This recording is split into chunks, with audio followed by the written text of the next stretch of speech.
A civil lawsuit has been filed against a former school treasurer accused of embezzling money. The Northeast DuBois School Board approves the advertising of its 2014 budget and inform from the DuBois County 4-H Fair. All of that and much more is up next here on 18 WJTS News.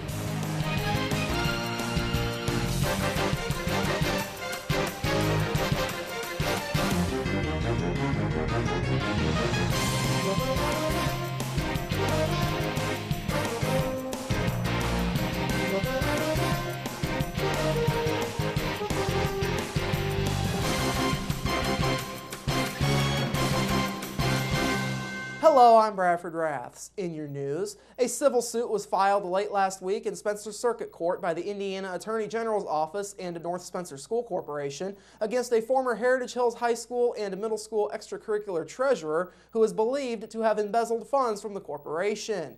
An audit conducted by the State Board of Accounts late last year showed Melissa Missy Isaacs of Lamar is responsible for improperly accounting for more than $70,000 across the past 6 school years. The audit shows Isaacs failed to deposit money collected from textbook rentals, school parking permits, athletic funds, and school lunches. She also allegedly issued several checks to herself from various school funds.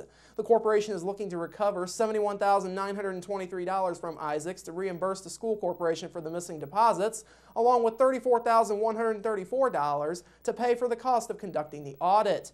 The Attorney General's office will act as a collection agent for the state. Decisions about filing criminal charges are left to the discretion of the county prosecutor. Criminal charges against Isaacs have yet to be filed. A court hearing regarding the case is set for 11:30 a.m. Central Time next Monday. Last night, the Northeast DuBois School Board approved the advertising of its 2014 budget. This will include the General Fund, Debt Service Fund, and Bus Replacement Fund, among several others. Northeast DuBois Superintendent Bill Hoeksang says the priority for the new budget will be finding new ways, including technology, to enhance learning for the district. Well, I think we've set that technology is definitely a focus of ours. I like to think that our main focus is always learning, and technology is just another tool to enhance learning and engage learning, and that's really where our focus is right now. The new budget will be advertised on August 8th and 15th and will go before the DuBois County Council at its August 26th meeting. The corporation will hold a public hearing on the budget on September 17th, and the 2014 budget is set to be adopted at the October 15th meeting. Also last night, Hoeksang and a couple of other board members gave a short presentation on what they had learned during the 4-day Langford Learning Conference, which was held recently. Hoeksang says the group learned its own system and how to implement change to benefit students going forward. We learned a lot about our own system and how to tweak, change, improve that, how to engage students in the learning process, and also how to engage students in changing our own system, because those are really our customers, or our consumers, or our students, and they're the ones closest to the action. We need to ask them and get their input and work with them, and not necessarily just for them. In other business last night, the board approved the hiring of Tara Rashi as the new librarian for Northeast DuBois High School. Rashi's job description will also include the role of technology support specialist to help with iPad implementation in grades 7 through 12 for this upcoming school year, a change that the board approved at last night's meeting. 4 new teaching assistants were also hired for the middle school. Finally, last night, the board approved sending some students to culinary arts and heavy machinery courses with the Lost River Valley Cooperative, starting with this upcoming school year. The corporation already belongs to the Patoka Valley Cooperative, but Hoeksang told the board that several students had expressed their interest in cooking and heavy machinery classes, and the classes at Lost River offered those opportunities for students without joining the co-op. As a reminder to students and parents, registration for Northeast DuBois this year is set for July 31st from 4 till 8 p.m. and August 1st from 8 a.m. to 3 p.m. High school and middle school open houses will take place on July 31st during registration. Staff orientation is on August the 6th, and school will start for next year on August the 7th. Also during registration, iPads will be distributed to students in grades 7 through 12. Parents and students must complete an orientation session on the iPads in order to receive one. The orientation sessions are scheduled as follows: on July 31st at 4, 5, 6, and 7 p.m., August 1st at 10 a.m. and 1 p.m., and on August 5th at 1 and 6 p.m. A complaint by a Jasper business on Monday afternoon led to the arrest of a Jasper man on public intoxication charges. Jasper police were called to the Green Thumb Nursery along 3rd Avenue just before 3:50 p.m. on Monday on a complaint of a man in the greenhouse that appeared to be intoxicated. When they arrived, police found that 46-year-old Michael Chapin of Jasper had damaged a window screen and knocked over a display cart. Chapin was found to have been intoxicated. He was lodged in the DuBois County Security Center and faces Class B misdemeanors for public intoxication as well as for criminal mischief. An accident in a gas station parking lot early yesterday morning led to the arrest of a Jasper man on operating while intoxicated charges. Jasper police were called to the Circle A Food Mart parking lot at about 6:30 a.m. yesterday morning after an incident in the parking lot.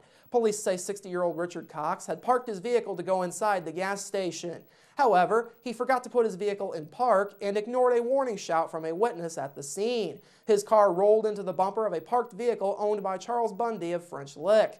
The witness told Bundy about the incident, and Bundy's vehicle was found to have a small indent in the rear bumper where the front bumper of Cox's vehicle had hit his car. The witness called police to the scene, and police determined that Cox was intoxicated. His BAC registered at 0.19%, or more than twice the legal limit. Cox was lodged in the DuBois County Security Center on charges of operating while intoxicated. Both vehicles were unoccupied at the time of the incident, and there were no injuries. Jasper Community Arts has announced its schedule for the upcoming 2013-2014 season. 12 artists across 4 series of performing arts events will be on display starting in October of this year and concluding in April of 2014. Performers Series Traditional and New Directions, Backstage, and Family Fun Series events will all take place at the Jasper Arts Center, located on the Vincennes University Jasper campus. Past series subscribers need to renew their tickets by August 2nd to guarantee their same seats. If renewals are not received by the August 2nd cutoff date, those seats will be given away. However, past subscribers will get first reserve choice if they order either Performers Series Traditional or Performers Series New Directions tickets. New customers wishing to order series tickets may do so through August 29th. Orders are filled on a first-come, first-served basis. New customers can contact the box office now to be placed on the waiting list. Single tickets for all performances will go on sale after August 29th unless accompanied by a series subscription order. You do not need to buy an entire series to order tickets, but it is recommended that you purchase your tickets in advance due to past demand. Single tickets are also filled on a first-come, first-served basis.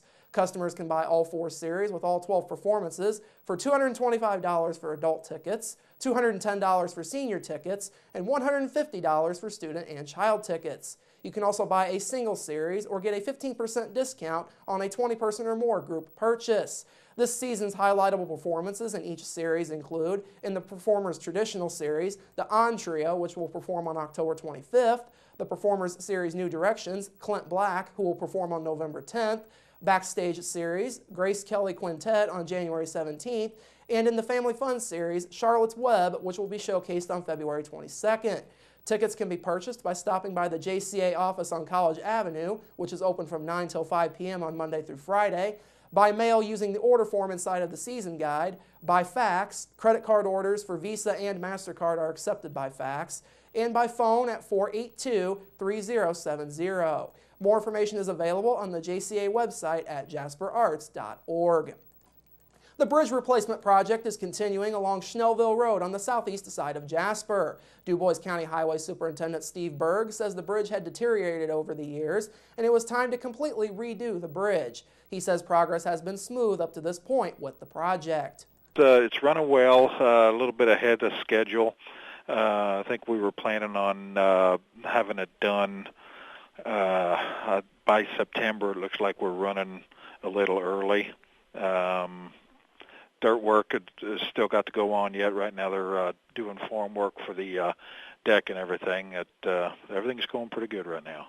Berg says thanks to getting the word out about the project in advance, there haven't been many problems for people driving through the area up to this point. We had some early publications on it last year and then through the spring, so I think everybody was aware that it was happening, so I don't think it's been too many surprises. Berg says the Highway Department is hoping for the project to be completed sometime in the near future, barring any major snags.